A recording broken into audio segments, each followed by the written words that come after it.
How to transfer Worldcoin app account to new phone. Hi everyone, I'm here to assist you today. Without any delay, let's jump right in.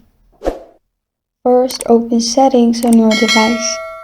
After you're in settings, scroll down at the bottom and click on system. After you've clicked on system, here you'll find different options. Simply click on backup.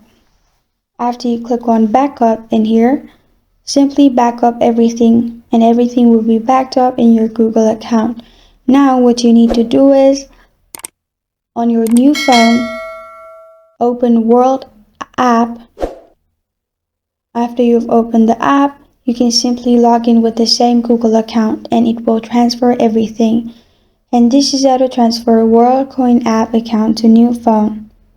Thank you for joining me today. If this video helps you out, please leave a like and subscribe for more. Got a question or want to suggest a topic? Comment below. Thank you for watching.